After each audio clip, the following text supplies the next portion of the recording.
दोस्तों नमस्कार, मैं राजकुमार शर्मा हर सवाल का जवाब चैनल में आपका स्वागत करता हूं। दोस्तों हर व्यक्ति असमंजस में है कि किसकी पूजा करें और किस भगवान की पूजा ना करें। आखिर हमारे इष्ट देवता कौन है जिनकी हमें पूजा करनी चाहिए? दोस्तों बहुत ही छोटा सा सवाल है, लेकिन जब व्यक्ति को जानकारी नहीं होती तो यही उसके लिए बहुत बड़ी समस्या बन जाती है। अक्सर लोग क्या करते हैं, टीवी में कोई धार्मिक सीरियल देखा, ओम नमः शिवाय देख लिया तो भगवान भोलेनाथ की पूजा करने लगे। कुछ दिन बाद उन्होंने अगर देवी दुर्गा का सीरियल देख लिया तो दुर्गा मैया की पूजा करने लगे। उनके इष्ट देवता बदलते रहते हैं क्योंकि उनको इस बात का ज्ञान नहीं होता कि उन्हें किसकी पूजा करनी चाहिए और किसकी नहीं। तो दोस्तों आज मैं आपको इसकी जानकारी बड़े ही सरल शब्दों में दूंगा जिसे समझने में आपको जरा सी भी समस्या नहीं होगी। लेकिन दोस्तों वीडियो को पूरा देखते रहिए और अगर आपने हमारे चैनल को सब्सक्राइब नहीं किया है तो सब्सक्राइब जरूर करें और बेल आइकॉन पर क्लिक करना ना भूलें। दोस्तों आज मैं आपको यह कहता हूं कि आपको जिस देवी देवता की पूजा करनी है, जिस भगवान की करनी है, उसकी पूजा करिए। आप स्वतंत्र हैं क्योंकि प्रत्येक भगवान को सब कुछ देने की शक्ति प्राप्त है। आप जो भी इच्छा प्रकट करेंगे वह आपकी इच्छा पूरी कर सकते हैं। आपको सिर्फ अटूट श्रद्धा और अटूट विश्वास के साथ किसी भी एक देव को पकड़ लेना है जो आपको सबसे अच्छा लगता हो। आपको कतई भ्रमित होने की आवश्यकता नहीं है कि आप किसकी पूजा करें, तब भगवान तक आपकी प्रार्थना पहुंचेगी। दोस्तों मैं आपको एक छोटा सा उदाहरण देता हूं। एक बहुत बड़ा हॉस्पिटल है, वहां एक काउंटर पर एक्सरे का पैसा जमा होता है, एक काउंटर पर अल्ट्रासाउंड का पैसा जमा होता है, एक काउंटर पर डॉक्टर की फीस जमा होती है। लेकिन दोस्तों सब जगह से पैसा इकट्ठा होकर के अंत में उस हॉस्पिटल के मालिक के पास पहुंचता है।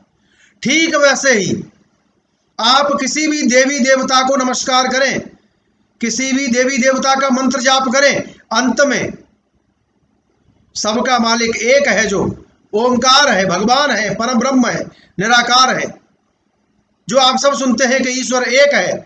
अंत में सबसे किया गया नमस्कार उसी एक के पास पहुंचता है। तो दोस्तों आपको भ्रमित होने की आवश्यकता नहीं है। आपको जो भी देवी देवता अच्छे लगते हैं आप उनकी पूजा कर सकते हैं। आप सोच रहे होंगे कि जब भगवान एक हैं तो उनके नाम अलग अलग कैसे हो गए, रूप अलग कैसे हो गए? दोस्तों इसका भी मैं आपको एक छोटा सा उदाहरण देता हूं। आप अपने आप को ही ले लीजिए।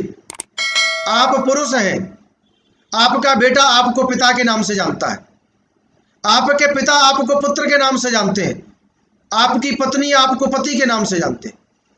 देख लीजिए आप व्यक्ति एक ही हैं लेकिन आपके रूप कई हो गए।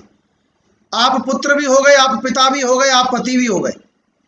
ठीक वैसे ही जो परम ब्रह्म ओमकार निराकार ईश्वर एक है लेकिन उसके रूप अनेक है। आप किसी को भी प्रणाम करेंगे, आप किसी को भी नमस्कार करेंगे, किसी की भी स्तुति करेंगे, वह सीधे भगवान के पास जो ईश्वर एक है उनके पास पहुंच जाएगी। चिंता करने की आवश्यकता नहीं है। दोस्तों अब बात आती है आपके इष्ट देवता कौन है। तो मैं आपको यह भी बड़े ही सरल शब्दों में बता दूं कि जब आप समस्या में होते हैं, विपत्ति में होते हैं, परेशानी में होते हैं, भयंकर दुख में होते हैं, उस समय आपको जिस देवी देवता का स्मरण आता है समझ लीजिए वही आपके इष्ट देवता है। आप अपनी सारी कथा, सारी समस्या, सारी विपत्ति अकेले में उनको सुना दीजिए। आपकी परेशानी सीधे ईश्वर तक पहुंच जाएगी और आपको तत्काल उसका समाधान उपलब्ध हो जाएगा। दोस्तों केवल श्रद्धा भाव का खेल है, केवल अटूट विश्वास का खेल है। अगर आपको अटूट विश्वास है तो आप जिससे भी मांगेंगे मिलेगा, और अगर आपको अटूट विश्वास नहीं है, किसी के प्रति श्रद्धा नहीं है, तो आप सबसे मांगिए, दर दर भटकिए, आपको कुछ भी प्राप्त नहीं होगा। तो दोस्तों आपकी समस्या के समय जिस भगवान का स्मरण आपको अधिक आता है वही आपके इष्ट देवता हैं। आप उनको ही पकड़ लीजिए, उनकी ही स्तुति दिन रात करते रहिए, आपकी समस्त मनोकामनाओं की पूर्ति हो जाएगी। दोस्तों अंत में मैं ज्यादा समय खराब न करते हुए आपको एक बात बताता हूं। साईं बाबा का नाम सुना होगा आपने। साईं बाबा सबसे ज्यादा एक बात कहते थे, लोगों ने उसका गलत मतलब निकाल लिया। साईं बाबा कहते थे सबका मालिक एक। कुछ लोगों ने इसका मतलब यह निकाल लिया कि साईं बाबा सबके मालिक हैं। दोस्तों मैं आपको स्पष्ट रूप से बता दूं कि साईं बाबा भी भगवान की पूजा करते थे और वह समस्त संसार के प्राणियों को यह संदेश देना चाहते थे कि हम सबका मालिक एक ईश्वर है। इसलिए वह सदा आकाश की ओर देख करके इशारा भी करते थे और कहते थे कि सबका मालिक एक। इसलिए दोस्तों आपको भ्रमित होने की आवश्यकता नहीं है। आप जिसकी भी पूजा करना चाहते हैं उसकी पूजा अटूट श्रद्धा और विश्वास के साथ कीजिए। भगवान की प्राप्ति आपको आवश्यक रूप से होगी। अगर कोई समस्या हो तो कमेंट बॉक्स में लिख करके जरूर संपर्क करें, आपको समाधान हम अवश्य ही उपलब्ध कराएंगे। जय श्री राम।